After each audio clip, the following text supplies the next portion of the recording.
Let's hear it for our song team. Yes. Oh my gosh.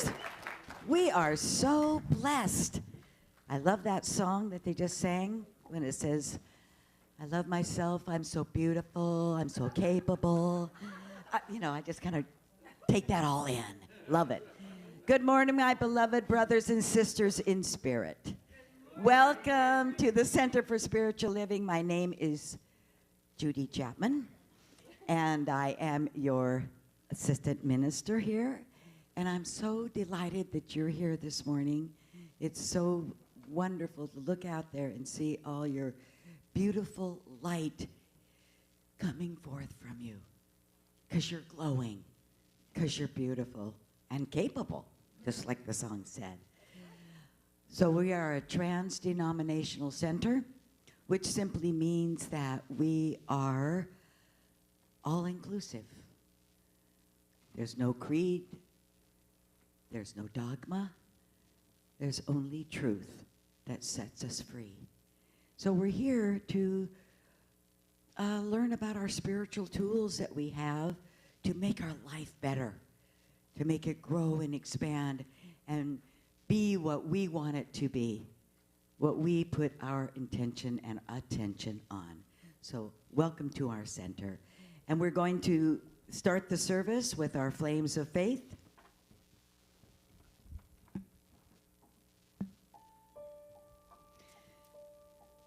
And we perform this ceremony to promote the universal consciousness of life, which acknowledges that all peoples, all sentient beings, come from the one great universal presence that we call spirit. Fundamental to this truth is the unifying nature of all religious thought and experience that we honor here today. We light the candle for the Tao, honoring the universal path of harmony and equilibrium, the natural way. We light the candle for the shamanic traditions, honoring the beliefs and the practices of all indigenous peoples, the way of primal spirituality. We light the candle for Hinduism, honoring the path of knowledge, action, and devotion. We light the candle for Judaism, honoring the ethical path of living by sacred law. We light the candle for all forms of Buddhism, honoring the Four Noble Truths and the path of compassion. We light the candle for all forms of Christianity, honoring that Christ consciousness as the path of love. We light the candle for all forms of Islam, honoring the path of compliance with the will of God as the highest calling. We light the candle for the universalistic religion of Baha'i, honoring the path of unity and the path of peace. We light the candle for all forms of New Thought, honoring the metaphysical path of mental healing through the practice of universal spiritual principles. And as Tony Sparks, our practitioner this morning, lights that last candle, please let it represent the path that brought you to this service this morning.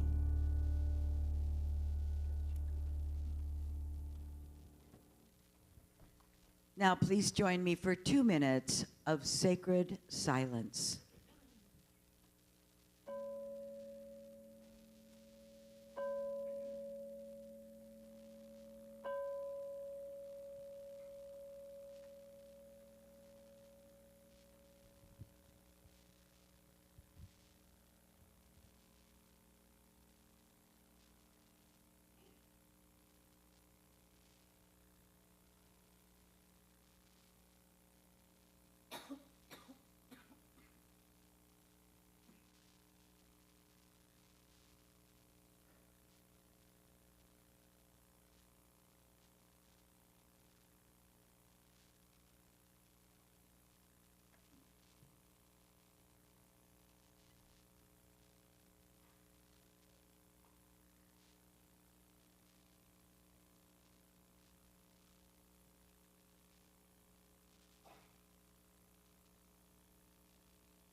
Let us go into prayer. I know that God is absolutely perfect, whole, and complete. It is wisdom. It is intelligence. It is clarity. It is abundant and prosperous. God is unique. It is the thing itself. Everything I know is spirit. And I know that each one of us is an expression of the one, filled with love and peace and joy and harmony. Each of us are perfect, whole, and complete, and abundant and prosperous. And I know that this morning unfolds with so much harmony, so much wisdom, so much joy, so much laughter and music and song. And we are one with each other. The love that flows through us flows back into us as we are one with each other and one with this love that is who we are. And I know that each one of us celebrates being here and acknowledging that we have this opportunity to experience spirit through each one of our friends. And I am so, so grateful for this morning as it unfolds with so much beauty and song and wisdom, and so with so much gratitude for this morning. I place these words of truth into the law of power, of activity, of manifestation, knowing that it's already done, it's already so, as we say together, and so it is.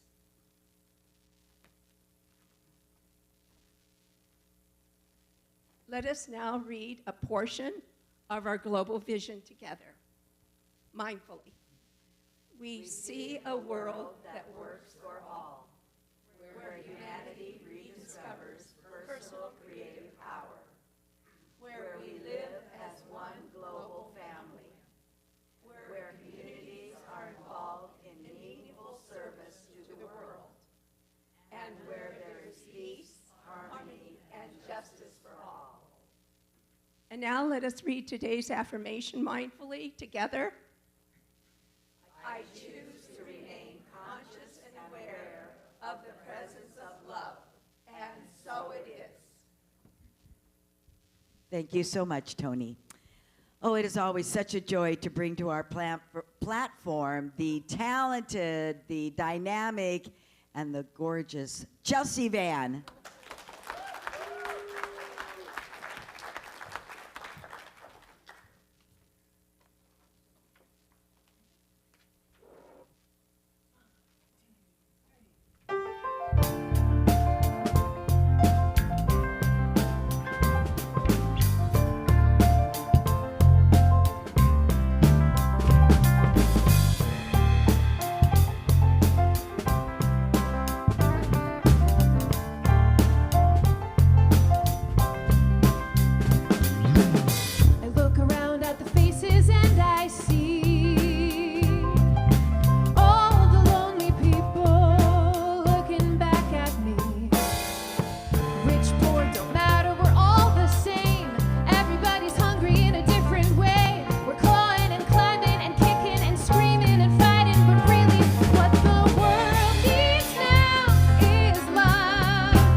Nancy. Let's give her one more round of applause. Thank you. Yeah, both the songs you sang this morning are really perfect for what we're going to be talking about today. So thanks for singing my talk. I think it was Michael Beckwith who used to say, or probably still says, that music penetrates beyond our thinking capabilities to a place within us and right down to our soul and speaks to us in a way that words can't. So thanks for being part of that today. I appreciate it. So my name is Alice Reid, and I'm the spiritual director here at Centers for Spiritual Living, and I'm really happy to be back with you here again today. Hey, Patrick, good to see you. Yeah, I was just thinking about you this morning. Patrick had a little health event, but he's back. I'm really happy that that's happening for you, and a demonstration of the power of this teaching that really moves our physicality into a place of wholeness over and over and over again. I want to cue you up a little bit. This next month, October, we are going to be rocking the house. We are going to be doing some wonderful practices and some workshops. We're going to be really leaning into some true adventures in faith as we look at this topic of playing with paradoxes.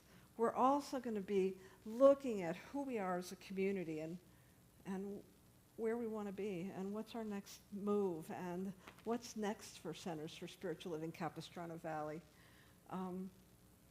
So we're gonna lean in, and what that means is on October 1st, I hope you'll consider staying after the service for a really potent and powerful practice.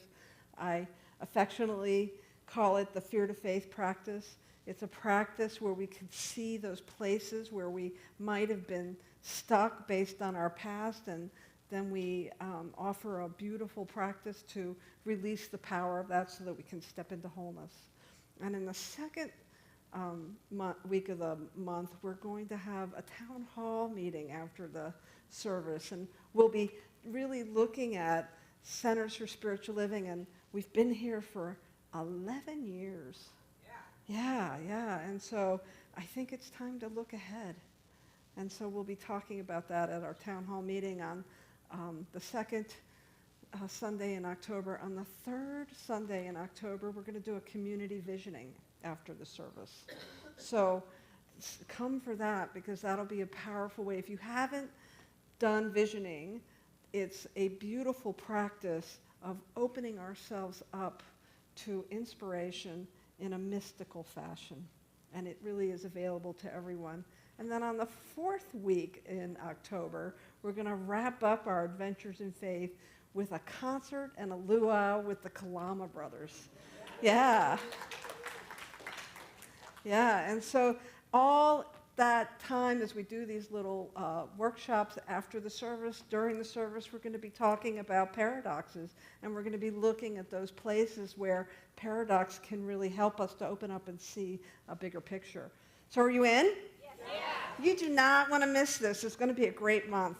And the name of the program this year in October is No Matter the Question, Love is the Answer. It's a great quote. I believe it's attributable to Wayne Dyer, and we're going to be using that as our focus because I have a lot of questions, and I need your help as we look at those questions and lean into capturing what the answers are. And love is going to take us there.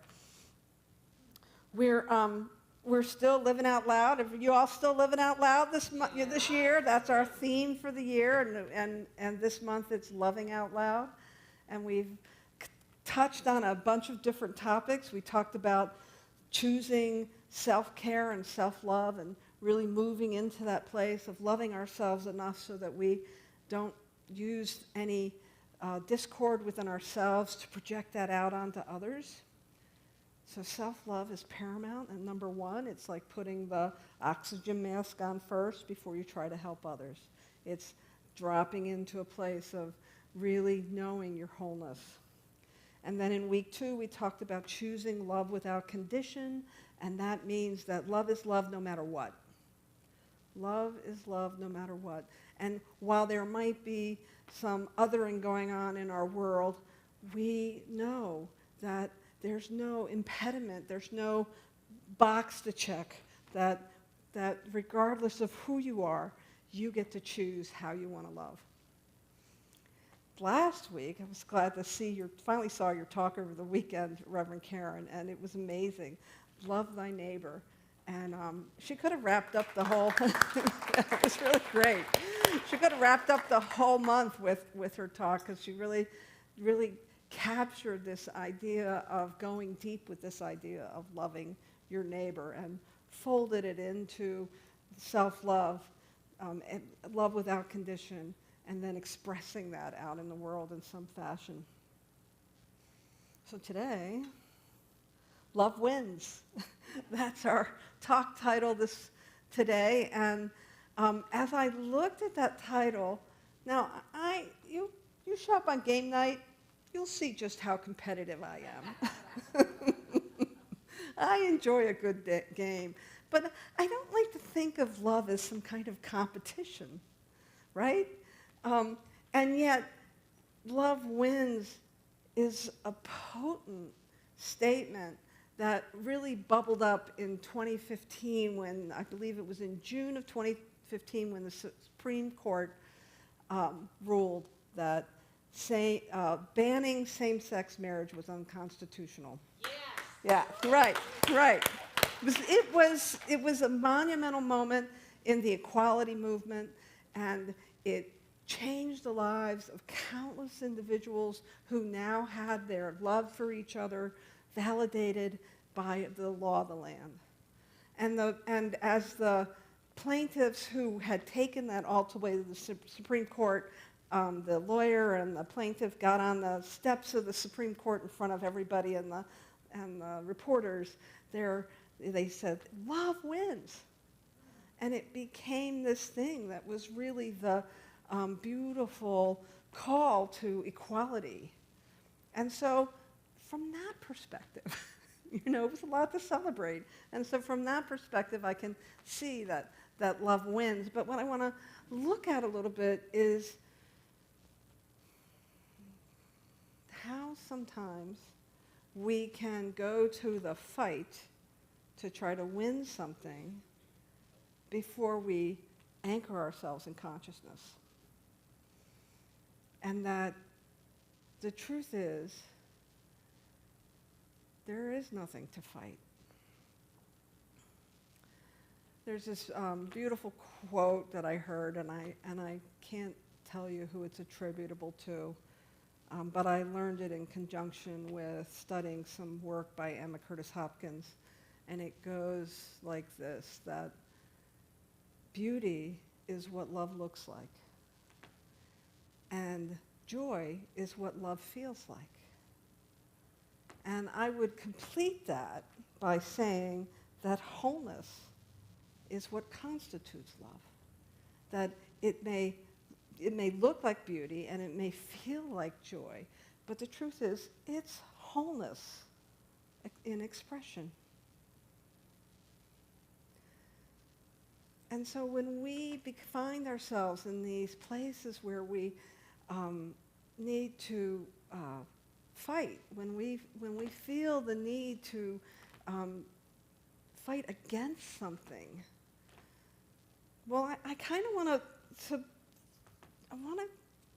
you to consider this wonderful axiom, a paradox, if you will, that we have to surrender to win. That we have to surrender the fight first. That we have to surrender to the divinity within. That we have to surrender to the highest principle of wholeness. And that once we surrender, once we allow ourselves to drop into that highest ideal of wholeness, well, then we'll be led to some kind of action. Then we'll be led to some kind of idea. Then we'll be led to some kind of thought or stand that we need to take. that will be, I'm not saying that we don't need to take a stand for things. I'm not saying that it isn't important to say no to injustice. I'm not saying that at all. All I'm saying is that if we can ground ourselves first in love, if we can find that place, that equalizer, if you will, so that we can be clear and be clear channels for love, well, then any action we take from that point is born out of wholeness.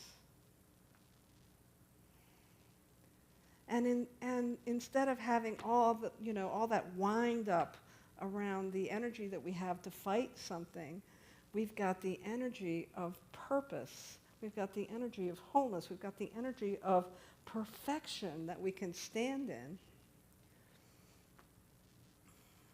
17 years old. I had 210,000 miles on it. Boy, that car was loved. And I knew it was time to buy a new car. And of course, the technology is amazing, right? Yeah.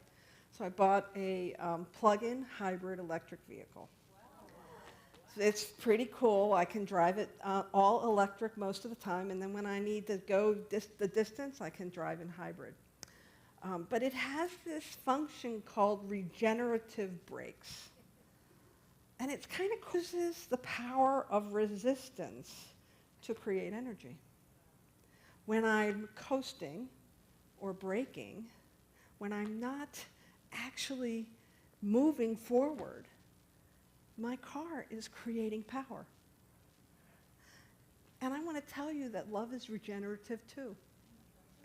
That when we come to a place of groundedness and centeredness within ourselves, that wholeness and beauty and joy that is, and of course I'm pigeonholing something that can't be pigeonholed because love is so big, but this power of love, it regenerates itself within us and it allows us to move forward from a power that is bigger than me and it's bigger than you, it's bigger than the sum of the parts is greater than the whole. So as we look around in the world, and gosh, Karen, you said it so beautifully about how there's so many problems out there. There's so many things that we can see that are wrong. But when we come back to ourselves and begin to understand the power of love, and we can surrender to it, and then move into our spiritual practice, it's kind of like putting the brake on the action. It's kind of like coasting a little bit. It may feel like world. Move the needle, move the issue.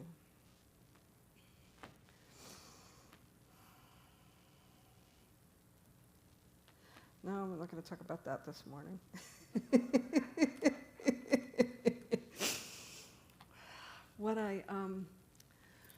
I want to come back to 1 Corinthians 13, that love is patient. Love is kind. It does not envy. It does not boast. It is not proud. It does not dishonor others. It is not self-seeking. It is not easily angered. It keeps no record of wrongs. Love does not delight in evil, but rejoices with the truth. It always protects, always trusts, always hopes, and always perseveres. Well, I could do a whole talk dissecting that piece. Now, this is obviously not the Old English version that you might be used to. This is the new translation version.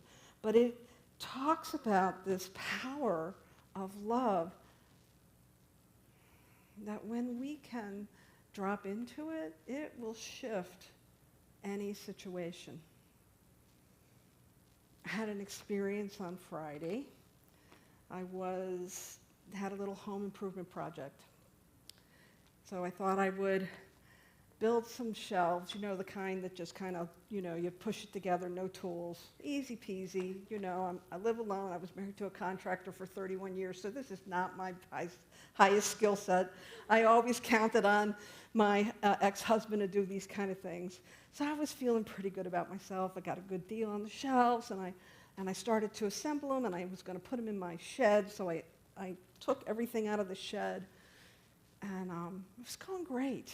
And suddenly I'm standing there, and one of the plastic bins that was piled up fell over onto a pipe.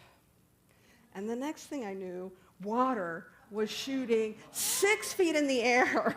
And I'm like, I'm minutes, seconds, I'm soaked to the bone. And I'm trying to figure out where the lever is to turn off the water, because I know there's got to be one. And I can't find it anywhere, so I begin to panic. I think maybe I've broken a pipe that's beyond the valve, and I'm screaming for help, and I'm panicking, and I'm anxious, and I'm making phone calls, and finally the owner of the community that I live in comes by with one of the workers, and they walk up, and the guy just leans down below the puddle of water and turns the water off. Oh my God. And the first words out of the owner of the park was, "Oh, that's your pipe, that's your responsibility. You'll have to pay for that." And them's fighting words, right? And I kind of looked at him, blinky-eyed, because I've been like in this whole trauma response the whole time as I've got trying to figure out, I had like books and paper, and there's water everywhere. And his helper says to me, "Well, do you want me to fix that? You'll have to pay me double. It's my day off." I'm like, oh. So I'm having this little reaction inside, like, what the heck? That's not what I was thinking. And something in me softened, and I just simply said, "Well, of course this is my responsibility, and of course, I want it fixed, and of course I'll pay you what you have to do to take care of this." And while this doesn't sound like this big thing we call love, it was me making a choice for peace and for love and to have an experience of wholeness.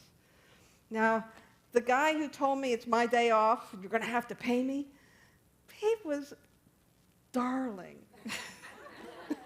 Chatty. We talked about camping, because my camping gear is all over the place, and I'm trying to dry stuff off, and he's fixing my pipe. I had a great time working with him, and when it came time to pay him, it was a joy. And I wish I didn't actually, for what he wanted was exactly the amount of cash I had, or I would have given him a nice tip. And I'm sure if you found yourself in a similar situation, and immediately people start doing that territory thing, where they're going to put the line in the sand and this isn't my problem. Those are the times when our ego wants to step up and protect us. But instead, I want to suggest that if you allow yourself to pause for a minute, be a little vulnerable, take a little responsibility. What's yours? And that wasn't mine. That whole thing with the owner, that wasn't my stuff. That was his stuff.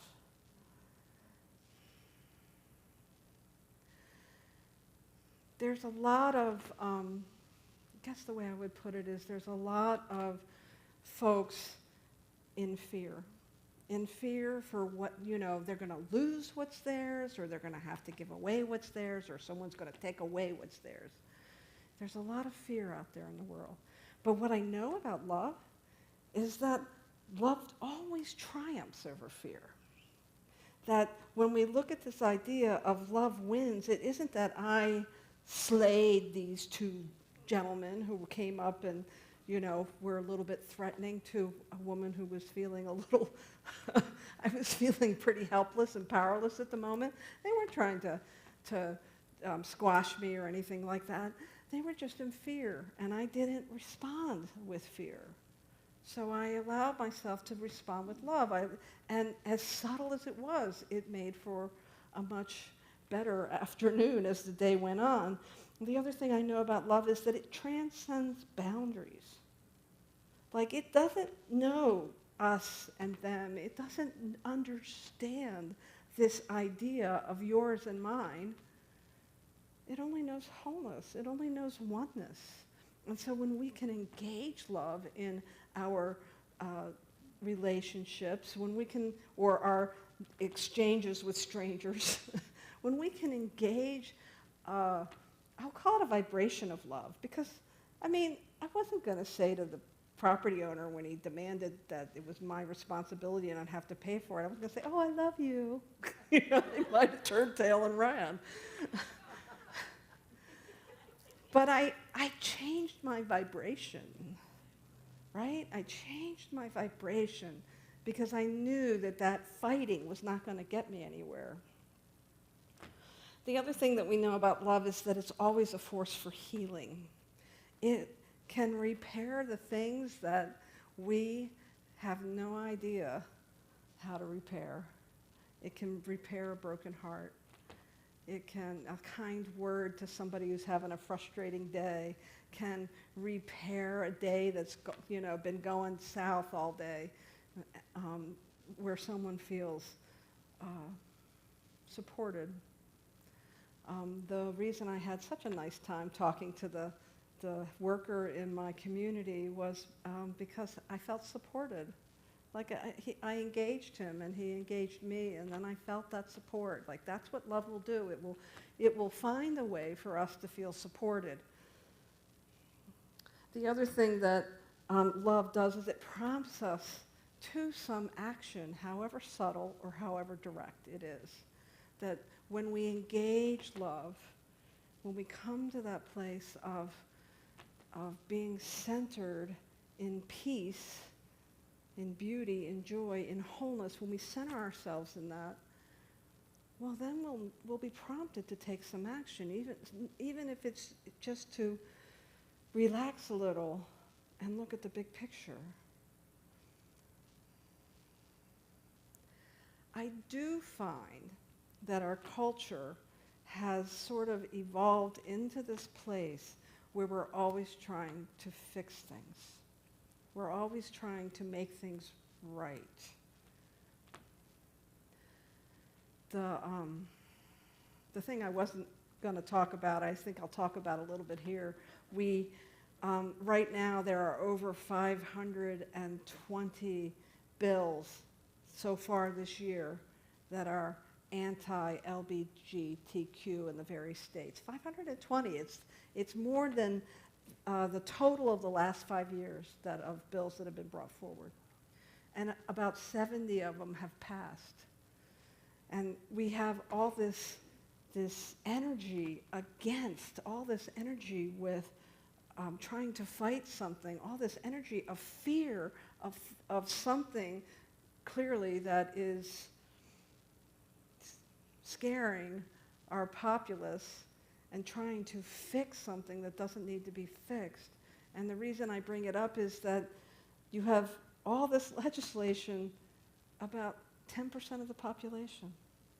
Like, you would think like something like hunger or fixing the federal budget or, some of these really big problems in our country would be worth paying attention to.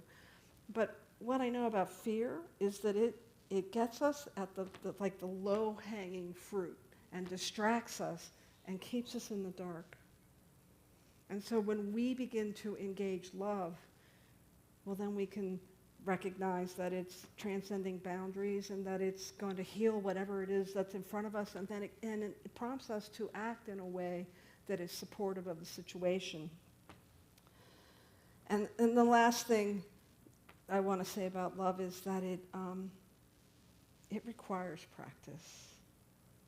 It isn't often the first thing we reach for in a tense situation or a stressful situation. Often love is the second thing we think about. And so I want to encourage you to practice it in the easy places in your life. And then practice it in the places that aren't so easy.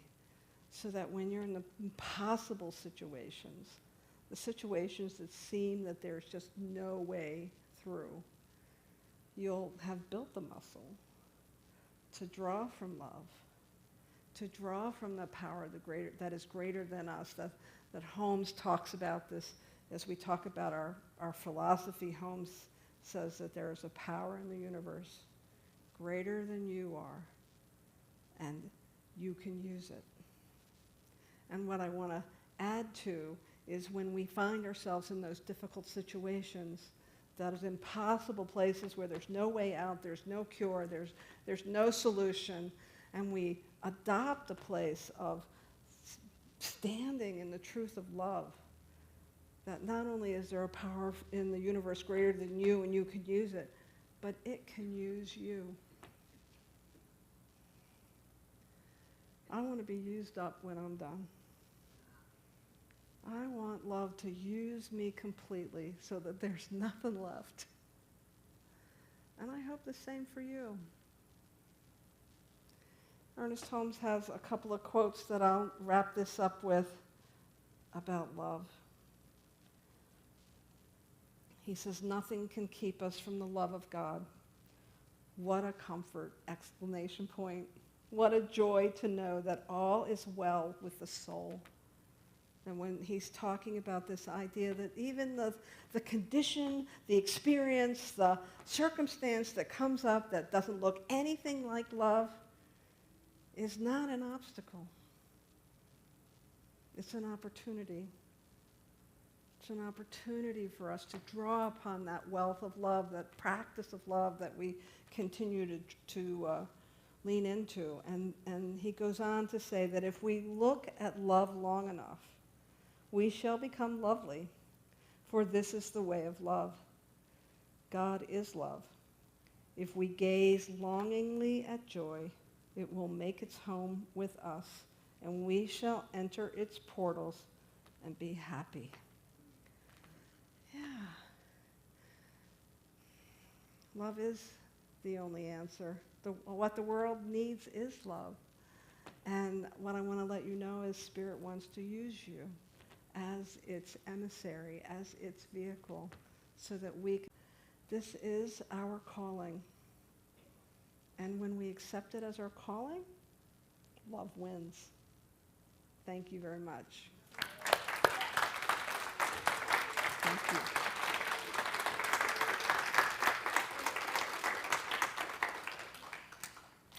So let's do what we do so well, and that is to invoke the power of love in prayer. And so know with me now that as we have gathered here today, each one of us is an individuated piece of the power and the presence of the loving force of Spirit. That as we move through the rest of our day and into tomorrow and the rest of this week, that there is a guiding light, a reminder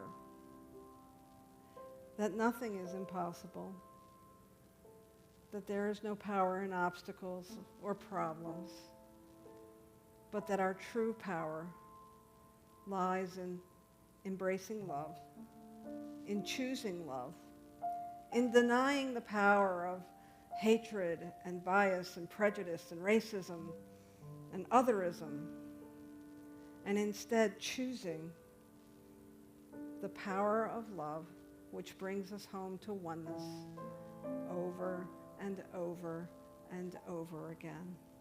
It never fails. It's always there, and ours is to invite it in. And so I know for each one that you know love, not romantic love, but agape love. You can have romantic love too, but we're talking about that love that transcends all boundaries, that knows no limit, that heals everything unlike it, that dissolves fear and brings us home to each other over and over and over again. So I know this for you. I know this for myself. I know this for all humankind. May we be blessed. May we be happy. May we be wise. I let this go. I let it be. And together we say, and so it is. Thank you so much. And now it's time to bring up the band and Chelsea Van. Thank you, Chelsea. Thank you, band.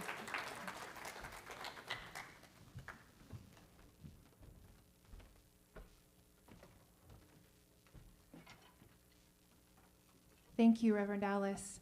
I wanted to briefly introduce this last song I'm singing because it's sung both in English and in Hebrew. I'm always inspired when we start the services by lighting the flames of faith to honor all of those paths and walks of life. And if you're not familiar, these last 10 days have been the most sacred time of year for those that practice Judaism. It started with Rosh Hashanah and it ends tomorrow with Yom Kippur. This song is called Lo Alecha, and it was written by a dear friend of mine who's a Cancer. Her name is Natalie Young, and it's got just a beautiful message filled with love. Please enjoy. Thank you.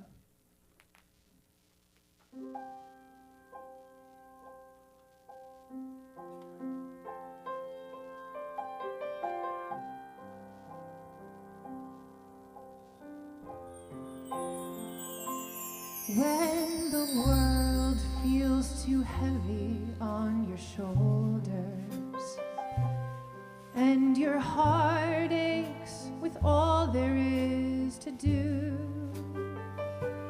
just remember it's not yours alone to carry. Lift your head, I am standing here with you. Hand in hand, we'll walk this road together. Step by step is how we all must start.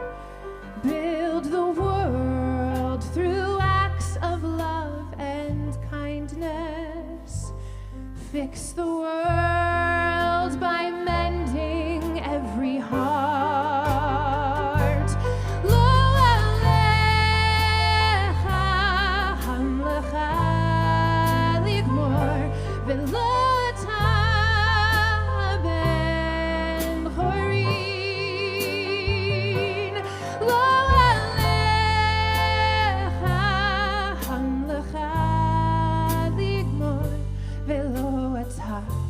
Ben Chorin Lehibate Mimena.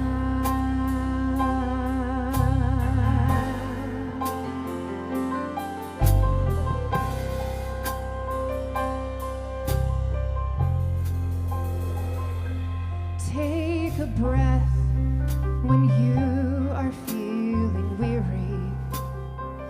Raise your voice when you are feeling strong. Take this moment to recognize the blessing of the miracle inside that guides us on the shoulders of those who came before us, who shine their light so we can see the way for our children, for future generations. We must do the work to make a better day.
Amen.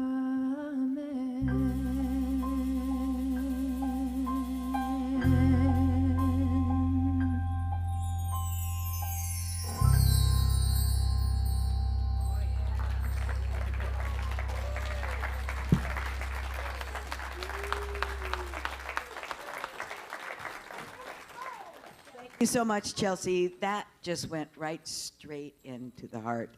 Let's give her another hand. Thank you. That was absolutely beautiful. And thank you to her mother, Diane King Van, for always your wonderful talent and your beauty. Thank you so much. And to our wonderful band. Oh, here every Sunday. We are so blessed by you, each and every one of you. And let's give another shout out to our song leaders. They're wonderful. Thank you so much. I have been neglectful in the past month to tell how grateful I am for them. So I just want to reiterate how wonderful that we have all these wonderful blessings of this so much talent in our center. We are truly blessed. It's time now for our conscious, committed giving. If the stewards would please come forward.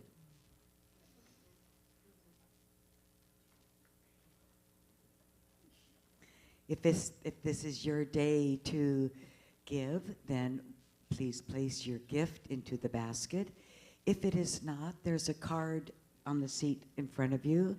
It's called a blessing card. Blessings are powerful.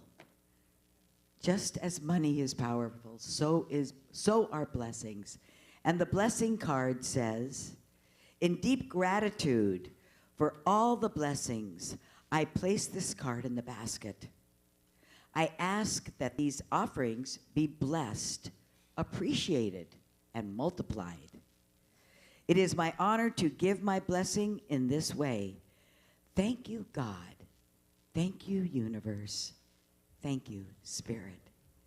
So let us say our affirmation together.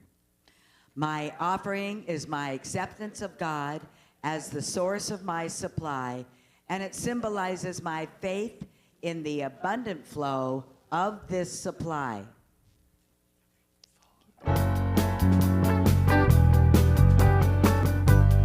Join me, please. I release and I let go. I let the Spirit run my life, and my heart is open wide. Yes, I'm only here for God.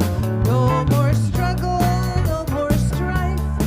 With my faith, I see the light.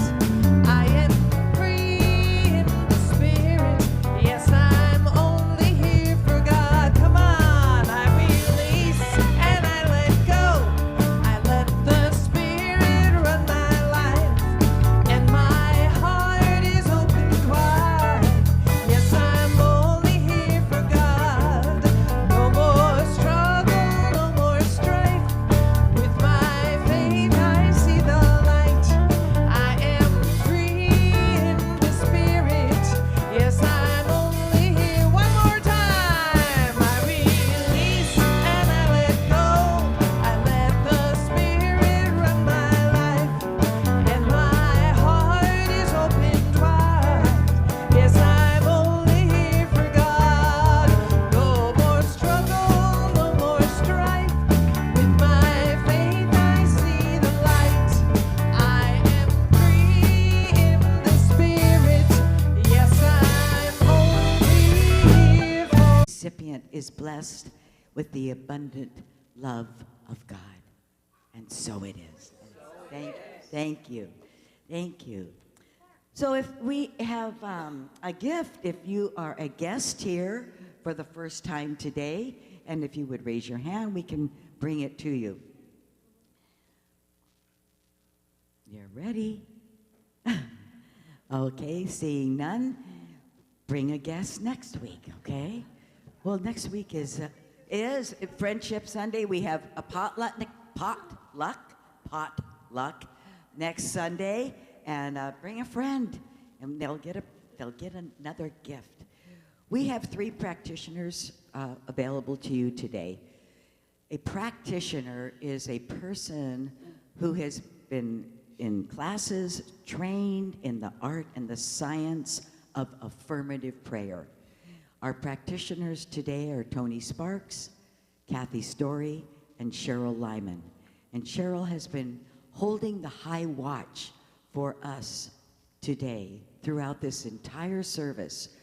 And what that means is she has been in prayer, opening our hearts so that we can receive the wonderful message from Reverend Alice that she gave this morning. She has been lifting us up to a level of receptivity. So if you would like to speak with one of the practitioners, if you have hit a bump in your road, as some of us do now and then, I know that well, they are available at the tables at the back of the room for a 1-minute miracle. Please avail yourself to this gift we give you. And now, I would like to welcome to the platform Clark Wilson to give us invitations.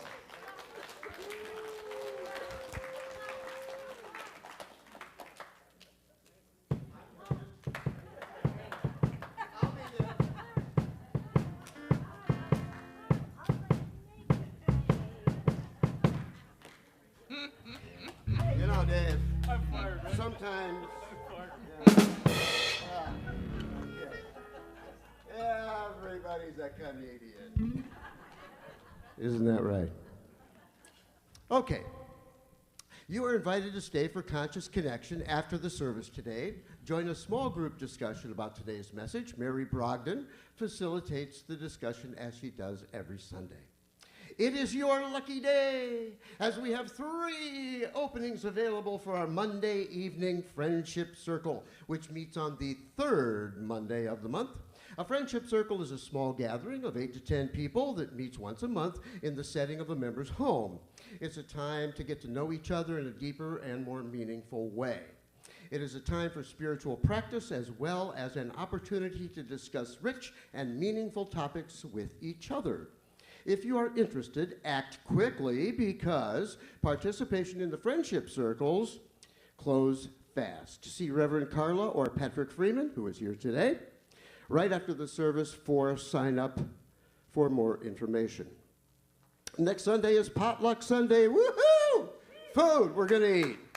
Because it is the first Sunday of the month, members are highly encouraged to bring a really tasty dish to share with everyone and bring a friend as well. Both of you will receive a gift as a reward. I wonder what Colonel Aloysius P. Clark is going to bring, but I'll bet you it's something pretty good. There are vacancies in the office suites upstairs. This is an outrage. We are offering a $200 referral fee to anyone who refers a tenant, and that tenant signs a 1-year lease. So please have all interested people contact Jill Burnett at jill@jillburnett.com, or give them, we have creative cards somewhere, and give them one of those cards. This Wednesday, September 27th at 6:30 p.m., you are invited to Meditation, Metaphysics, and Mysticism with Reverend Alice. If you'd like to meditate while sitting or reclining on the floor, please bring your blankets and pillows for your maximum comfort. And don't forget that the Aloha Luau benefit concert on Sunday, October 22nd, featuring the fantastic Kalama Brothers. Pick up some postcard advertisements in the lobby. They're out there. They're really pretty. And spread the word to your friends, neighbors, and random people on the street. We want a large turnout because a portion of the proceeds goes to benefit the Maui Strong Fund. We have 3 weekly small groups which are open to anyone and everyone. Wednesdays with Mary is a book study on Zoom. Shifting Sands meets on Thursday, both in person and on Zoom. Coming Home, Awakening to Spirit on Friday mornings at 8 a.m. on Zoom. Surprise, surprise. You can read about these and other activities here at CSEV in this colorful flyer located in the lobby. And finally for me, we are doing a new experiment, and that is I'm going to create and send out a video that comes to your text messages with a link that you can click on and see what's coming up on Sunday, and the text message will be sent out to you on Friday evening like we used to do the old calls. So, well, some people have seen it. We did a test this week, and it's pretty okay. Okay. Calm down. they're okay, and they're going to get better because I'm going to keep working on them, okay? But if we don't have your mobile number and you didn't get one yesterday at 6 o'clock, please come back to the back of the room after the service, and please let me have your name and your mobile number, and we'll make sure you get on the list so that it always comes to you. And now, please, stand and sing our closing song. 1, 2, 3, 4.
Know with me now that this love, this beautiful love that is so true of each one, spills out through us, as us, and by us all week. And so it is. Yes, so it is.